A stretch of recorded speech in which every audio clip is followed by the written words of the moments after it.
Europe 1, 16h-18h, l'équipée sauvage. Mathieu Noël. Avant la poitrine de cochon fumé, il nous faut écouter le papier de notre ultime concurrent du jour. Ne vous laissez pas intimider par le look inquiétant que lui confèrent ses montures optiques vintage, ni par sa manière assez flippante de dire bonjour. Bonjour à tous, bonjour les amis. Oui, bonjour aussi Alain. Alain Sirou, vous êtes notre consultant scientifique et ce soir, spécial gastronomie oblige, vous nous parlez ni de comète ni de cosmos mais de coquille Saint-Jacques. Oui, coquille Saint-Jacques de machine à remonter le temps. Alors pour nous, c'est la coquille Saint-Jacques. Pour les biologistes marins, elle a un nom, c'est Pecten maximus.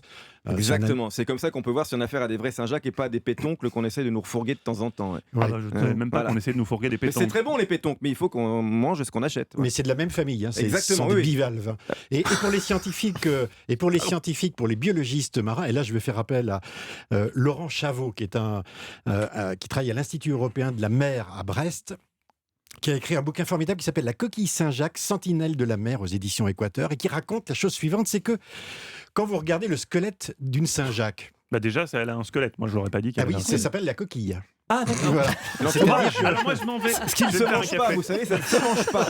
C'est le seul truc qui Ah se bah, mange Poulpe, pas. il les mange. Hein, Oui, le je sais, mais il est concasse. Donc c'est ce qu'on appelle un squelette externe Ouais. qui protège l'animal. Eh bien, vous voyez bien des stries dessus. Oui. C'est un peu comme les cernes des arbres. C'est des lignes de croissance qui marquent en fait l'histoire de l'animal au fond de la mer. On peut voir l'âge de la coquille en Exactement. comptant les stries. 4-5 ans à peu près. Mais ce qu'ont découvert les scientifiques il y a quelques années, c'est une découverte tout à fait étonnante, c'est qu'entre ces marques particulières, il y a des stries microscopiques. Mais quand je dis microscopiques, c'est très très petit. Oui, exactement. Ce sont des Là, j'ai l'impression micro-sillons. qu'Emmanuel Dutaille a tenté de vous tacler. Mais comme il n'est pas trop méchant, il l'a fait doucement. Oui. Non, mais c'est vrai que pour un spécialiste du Grand-Duc, ne Grande pas Duchesse. être rapace dans son commentaire, c'était intéressant. Ils vont se... mais non, mais ne vous battez pas ne non vous plus. Non, on est sur des animaux très différents. Et donc, ce qui est intéressant, c'est que ces micro-sillons, en fait, donnent des informations au jour le jour de l'état de la mer.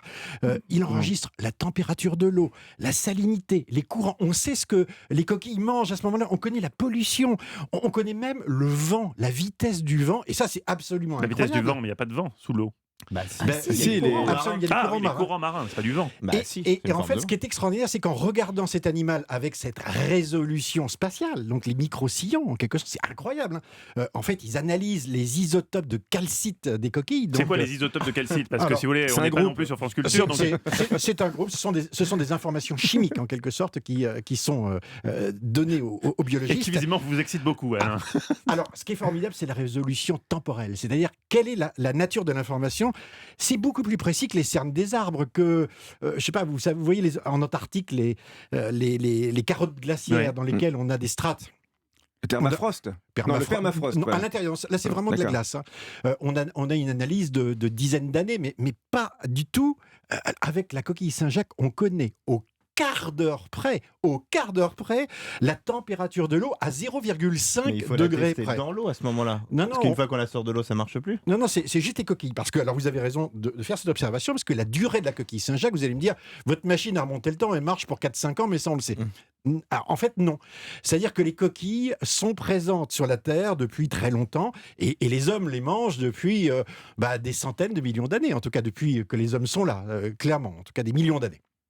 Eh bien, figurez-vous que on va sur les sites, les archéologues vont sur les sites où les hommes ont mangé finalement des fruits de mer, retrouvent des coquilles anciennes et lisent exactement la température, la salinité, les courants, etc., qui se passaient il y a des milliers d'années. Ils arrivent à dater, quoi. Ils arrivent vraiment à dater. Et ça, c'est absolument incroyable. Et cette recherche continue. Donc, ça veut dire qu'on a au fond de la mer un observatoire météo et climatique extraordinaire, vivant, qui enregistre, encore une fois, hein, c'est vraiment au quart d'heure près, mais c'est inouï, c'est comme si on avait placé un détecteur depuis des milliers, des dizaines de milliers d'années, des millions d'années dans l'océan pour avoir cette information.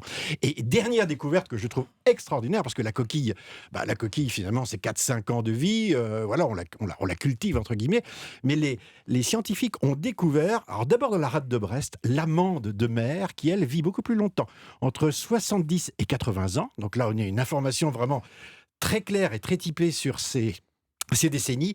Et du côté de Saint-Pierre-et-Miquelon, la palourde noire qui, elle, vit 500 ans. Et là, vous On avez... la mange alors, on la mange, je crois. Ouais. Elle doit être ferme. Hein. Elle est ferme. 500 ans, hein, ça va croquer sous la 500 dent. mais ça hein. veut Il y a dire de la mâche. Hein. Ça veut dire que quand on la pêche et qu'on la récupère, alors on peut lire les 500 dernières années d'histoire du C'est climat magnifique. dans Ouais. l'océan. Et ça, c'est quelque chose de formidable. Voilà, je ne décoquillerai plus une coquille Saint-Jacques de la même façon après cette histoire, donc je vais voter pour Alain Sirou. Voilà. Mesdames et messieurs, c'est Alain Sirou qui emporte la 109e journée de l'équipée sauvage. On remercie notre invité, notre camarade Laurent Mariotte, dont je vous conseille vraiment et sans complicité d'antenne le livre super bien fait, Mieux manger toute l'année, 365 recettes 2020. L'édition 2020 est disponible chez Solar Édition. Merci Laurent Eh d'avoir ben, été avec merci nous Mathieu, cet merci à après-midi. toute la bande Merci. pour votre Merci. accueil.